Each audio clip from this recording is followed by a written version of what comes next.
Selamat datang di channel Bukan Partai Politik, channel yang mengedukasi dinamikanya perpolitikan di Indonesia.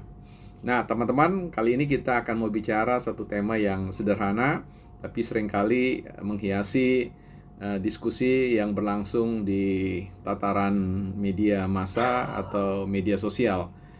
Kita berbicara tentang apa yang disebut dengan dramaturgi politik, ya, bukan drama Korea ya, tapi dramaturgi politik atau dramanya politisi, ya.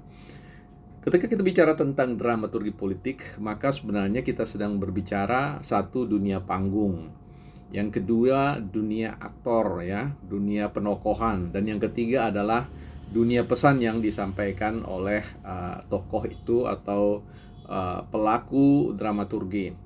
Nah, ketika kita bicara tentang dramaturgi politik, selalu saja bahwa politisi merupakan aktor yang boleh dikatakan aktor-aktor yang piawai, aktor-aktor yang pasti memiliki keahlian atau retorika politik yang luar biasa, sehingga mampu menyihir massa atau penonton, dalam hal ini adalah konstituen, untuk memberikan suara pada dirinya, memberikan dukungan legitimasi, sehingga ia bisa menjadi aktor politik yang real dalam formasi struktur politik di Indonesia dalam sistem ketatanegaraan.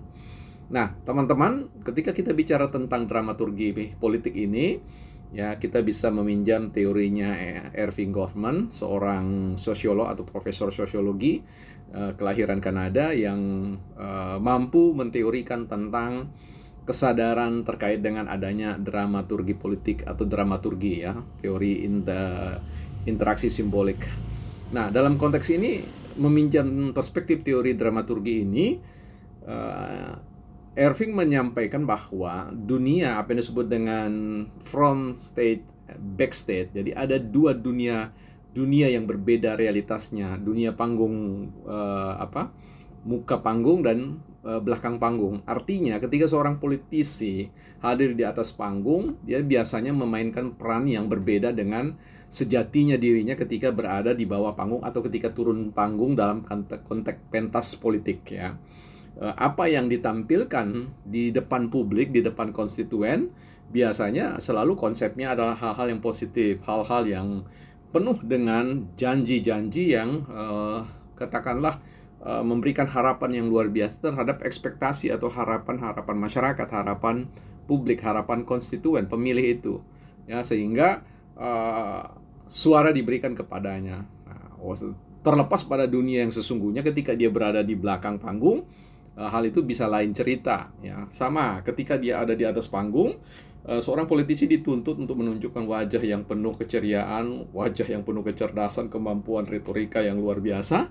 Tapi ketika dia di belakang, ya, bisa saja realitas itu jauh berbeda. Ini yang dikatakan perlu satu kewaspadaan buat kita-kita yang baru memasuki dunia politik, masuk dalam suatu kesadaran terkait dengan bahwa realitas politik itu tidak seindah seperti yang kita bayangkan.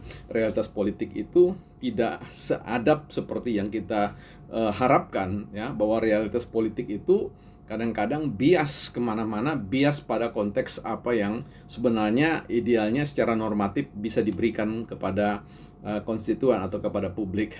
Jadi ketika kita masuk dalam kontestasi, arak-arakan kontestasi pesta politik ini, maka kita perlu melihat, ya, pentingnya menelusuri jejak modal sosial dari para aktor ini, para tokoh-tokoh politik ini yang naik di atas panggung, yang berorasi terkait dengan apa yang bisa dia lakukan dalam konteks ketika publik atau konstituen mempercayakan suaranya, ya. Jadi demikian teman-teman, bincang-bincang kita sederhana, kita bicara tentang dramaturgi politik.